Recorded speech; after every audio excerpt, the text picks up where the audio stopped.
Tron Ares hits theaters in 2025, but there's more lore behind the sci-fi series than you might know. Did anyone see the movie Tron? Our recap is here to relay just the exciting parts of all things Tron.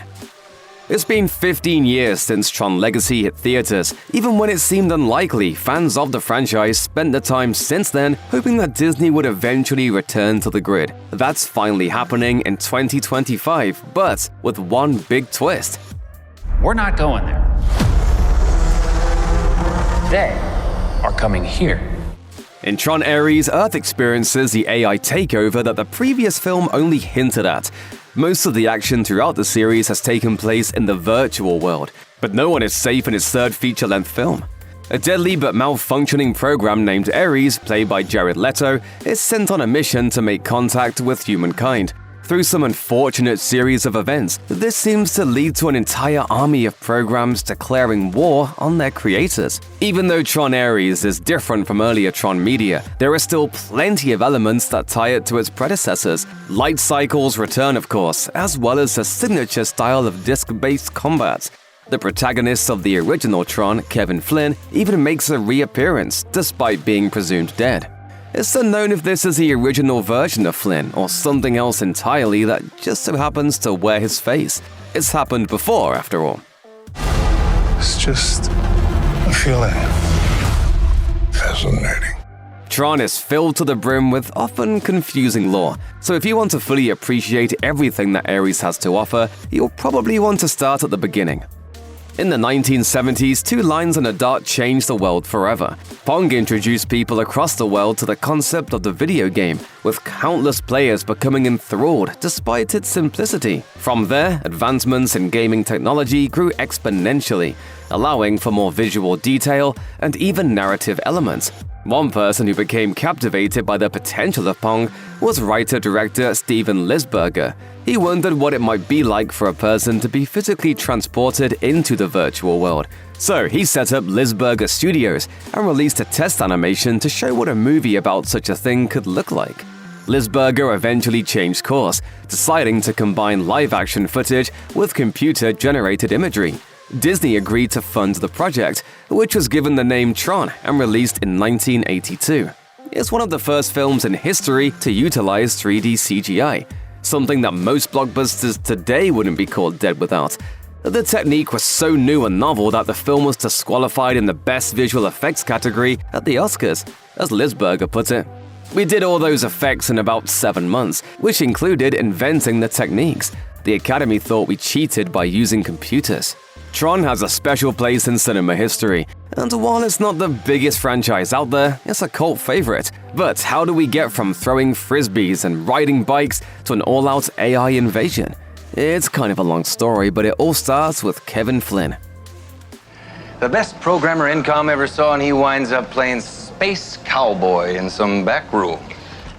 Played by the incomparable Jeff Bridges, Kevin Flynn is a gifted software engineer who left his job at the massive tech company ENCOM to run an arcade. When he's not on the clock and showing off his gaming skills, he's trying to hack into his former employee's system to prove that ENCOM executive Ed Dillinger took credit for designing his games. Flynn uses a program called Clue to try and do so, but he's caught and seemingly deleted by the corporation's Master Control Program, MCP for short. The MCP started out as a chess program until it gained sentience and power. Suit yourself. Two of Flynn's former co-workers, Alan Bradley and Laura Baines, smell something fishy at ENCOM as well. It turns out that the MCP has grown in power, cutting off their access and blackmailing Dillinger into obeying its commands. That's especially alarming for Alan, who's been working on a new way to keep the MCP in check. Well, it's called Tron. It's a security program itself, actually. It monitors all contacts between our system and other systems. Alan and Laura show up at Flynn's arcade and convince him to team up with them to try and activate the Tron program.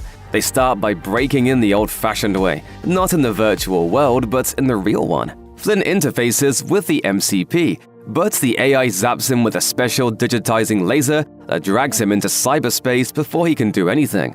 It brings him to the ENCOM gaming grid, where he learns that he's going to have to fight the MCP on its own turf. Going from real life to virtual reality is understandably disorienting for Flynn, especially since he's immediately apprehended by security. Luckily, he meets a finance program named Ram, who's willing to conveniently explain everything. Here, the MCP is king, and he forces errant programs to compete in deadly trials if they don't turn against the human users. They're gonna make you play video games. Okay, no sweat. I play video games better than anybody. The MCP's second-in-command, Sark, introduces the concept of the identity disk, a frisbee-like object that's similar to the memory of a computer. If the identity disk is destroyed, so is its owner, so naturally, they'll be throwing them at each other later. The first game is like a cross between Pong and Highlight, which Flynn enjoys until he realizes that winning means killing the opposing program. Kill him! No! You'll regret this. During his time as a digital gladiator, Flynn finally meets Tron face to face. They and Ram manage to escape the games while competing in a game of Light Cycle, which Flynn knows well because he invented it. With the MCP's forces hot on their trail, they only manage to lose them after Flynn and Ram's bikes are blown up, and Tron escapes without them. Once they've caught their breath after the Light Cycle chase, Flynn realizes that being a user allows him to manipulate programming. Unfortunately, Ram succumbs to the injuries he received from the explosion and de-reses. That's the digital version of dying. Flynn? Help Tron? As Tron recruits Laura's program, Yori, to the cause, Flynn flies a ship to catch up with his ally. Tron uses an I/O tower to get in touch with his user Alan in the real world, and the programmer sends Tron the details on how to shut down the MCP. This is the key to a new order. This code disk means freedom. Once they reunite, Flynn, Tron, and Yori sail the ship to the core until they're stopped by Sark. As the MCP tries to absorb all the renegade programs, Tron finally gets to fight Sark one-on-one, destroying his identity disk and getting the MCP to lend him its power. As Sark turns into a giant, the heroes realize that the distraction, combined with Flynn's user powers, might just give them the edge they need. After sharing a kiss with Yori, he jumps into the MCP's beam and gives Tron the perfect angle of attack for a direct hit. With the MCP destroyed, the virtual world is restored to its former glory, as programs are allowed to communicate with users once more. Yori shows Tron how to kiss like Flynn taught her, and Flynn is finally rematerialized. As a reward for saving the day, he gets the evidence that Dillinger stole his ideas from the system. Dillinger is presumably fired, and Flynn is made CEO of ENCOM. It's safe to say that Tron was ahead of its time, but in the 21st century, Disney executives decided that the world had finally caught up. They entrusted the franchise to first-time director Joseph Kosinski, who would later go on to make blockbusters like Top Gun Maverick and F1. Sure enough, Tron Legacy hit theaters in 2010. Kevin Flynn makes a name for himself as ENCOM CEO. He turns Tron into a hit video game franchise and tells stories about his virtual adventures to his son Sam. With help from Tron and an upgraded version of his original program Clue, Flynn builds an entirely new grid that he hopes will revolutionize life as we know it. In there is a new world. In there is our future. In there is our destiny. Unfortunately, Flynn disappears in 1989, leaving Sam with countless unanswered questions. Fast forward 2 decades, Sam has become the primary shareholder of ENCOM, and he has his dad's rebellious streak and commitment to free software. Like his father before him, he breaks into ENCOM, but this time is to play Robin Hood by stealing the company's new operating system and making it free for all. Getting in is the easy part, getting out, not so much.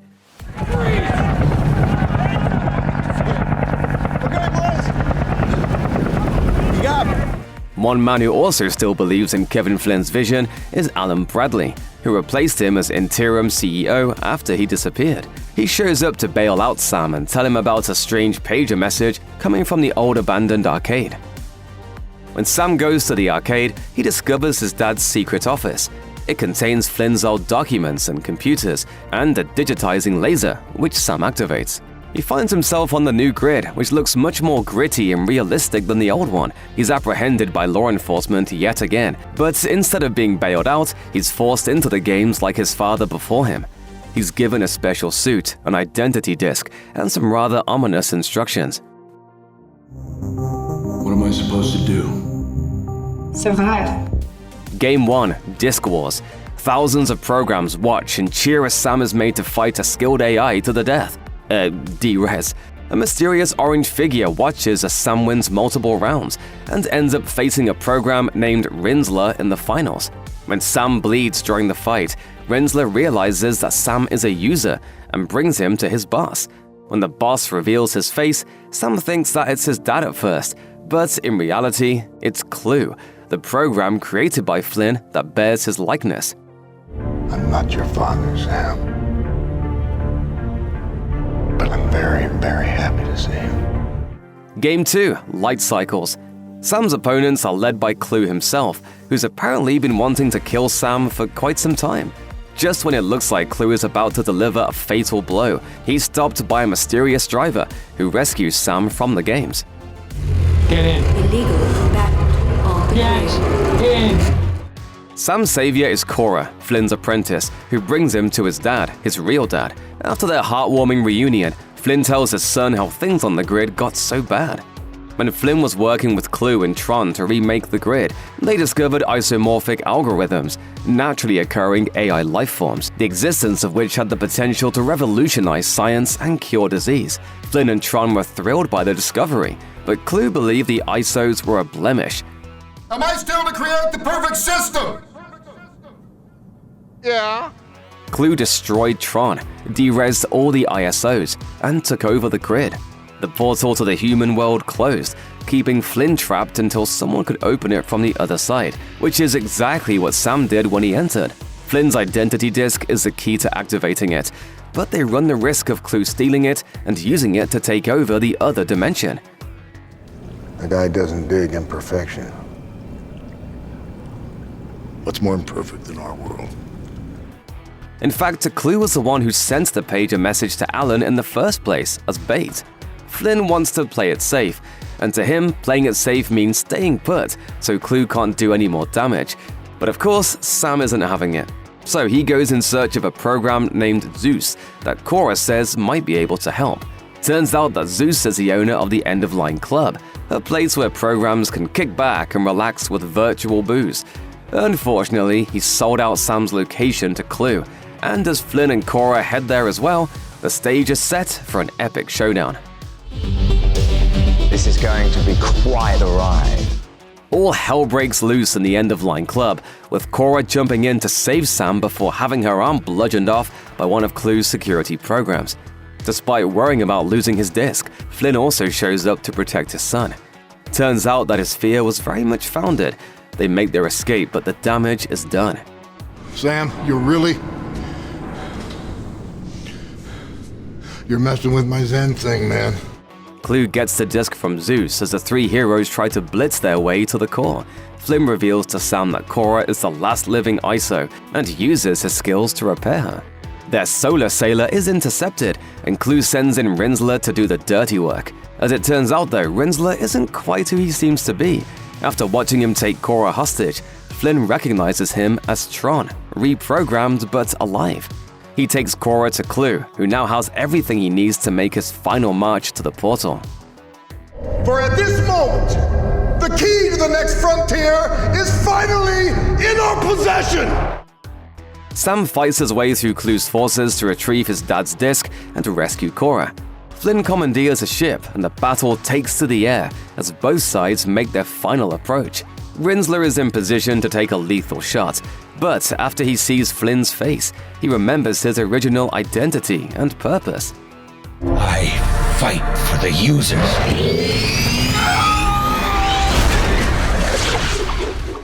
Thanks to Tron's sacrifice, Clue's ship is destroyed, and the good guys are able to make it to the portal. Clue survives the crash and confronts them, isolating Flynn from the others as he prepares to take his creator's disc again. When he takes it, he realizes that Flynn and Cora switched their discs, and she and Sam are ready to go. They try to wait for Flynn to make it, but the grid's architect decides to sacrifice himself in order to save both worlds. As his son and surrogate daughter step into the portal, Flynn harnesses his user power and reintegrates with Clue, killing them both in a giant explosion. Finally, back in the human world, Sam transfers the system to an SD card and wears it around his neck in memory of his father. He meets Alan in the arcade and tells him that he has big plans for ENCOM. You're chairman now. I'm taking the company back, Alan. Tron Legacy ends with Sam and Cora biking away from the arcade and into an uncertain future. The revelation that Cora was able to cross over with no issues has shocking implications for the series moving forward, implications that wouldn't be dealt with until 15 years later. Tron Legacy was a commercial success, so naturally Disney hoped to rake in some extra cash in the home video market by selling DVDs and Blu-rays of the film in 2011. As a bonus incentive for fans to purchase physical copies, the special features included a short mockumentary called Tron: The Next Day that gives added information about Kevin Flynn's disappearance. One big piece of info is that even though Ed Dillinger left ENCOM in disgrace, he helped form a competing company called Dillinger Systems not long after. You'll want to remember the name Dillinger Systems because they're the ones trying to sell super soldiers in Tron Ares. Anyway, the competition was so great that ENCOM shareholders demanded the ousting of interim CEO Alan Bradley, whose pesky morals were getting in the way of maximum profits. Flynn's former company restructured, laying off hundreds of skilled employees. Alan resigned in protest. After that, the Flynn Lives movement sprung up in the late 90s. Its proponents, led by a mysterious figure going by the handle Zack Attack, argued that ENCOM was engaged in a cover-up and that Flynn never died. They found inspiration in Sam, a part of whom always thought that his dad was still out there. So, who is Zack Attack really? He's Roy Kleinberg, one of the first ENCOM employees and the creator of RAM, the program that helped Flynn escape the system all those years ago. Alan has been secretly funding the Flynn Lives movement, and he brings Roy back into the company after Sam promotes him to chairman of the board. Sign me up, Tron. Good to have you back, Ram. The short film ends with Sam returning to the ENCOM building, wearing a shirt that says, "Flynn Lives." With so much time in between theatrical releases, Tron fans have always been hungry for more. 2 years after Tron Legacy, Disney decided to try and grow the franchise's audience even further with an animated series on the Disney XD network. Tron Uprising takes place between the events of Tron and Tron Legacy and follows a program named Beck, who evolves from a humble mechanic to the second coming of Tron. Really thought one program could make a difference? Why not? One program already did. After losing his best friend to one of Clue's soldiers, Beck decides to devote his life to liberation. He's noticed by Tron, who believes that Beck has what it takes to take charge of the next generation of freedom fighters. All he needs is some training and guidance. Over the course of 19 episodes, Beck, or as he's sometimes referred to, the Renegade, is thrown into the games, sent on dangerous missions, and molded into a warrior worthy of the mantle of Tron. The first season ended on a cliffhanger, with the full assault on Clue's forces finally beginning. But the series never saw a second season. Fans never got the chance to learn what happened to Beck and his friends, or the circumstances that led to Tron becoming Rinsler. Unless a miracle happens, that'll remain a mystery.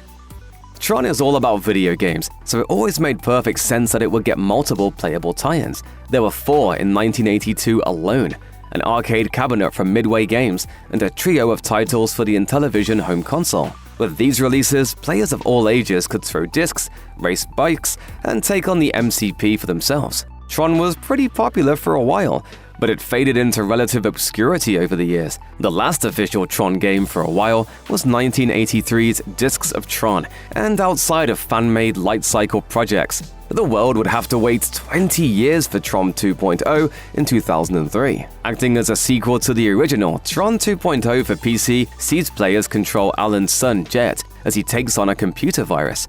Jet's story was also continued in comic book form.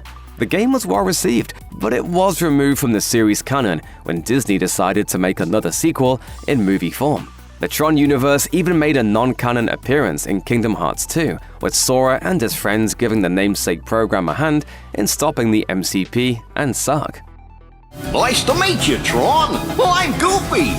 Tron Legacy also had a handful of licensed tie-ins, like the action-adventure game Tron Evolution and this Nintendo-exclusive spin-off, Tron Evolution Battle Grids. Much like Tron Uprising, they also expand on the series' lore taking place between the original film and its sequel.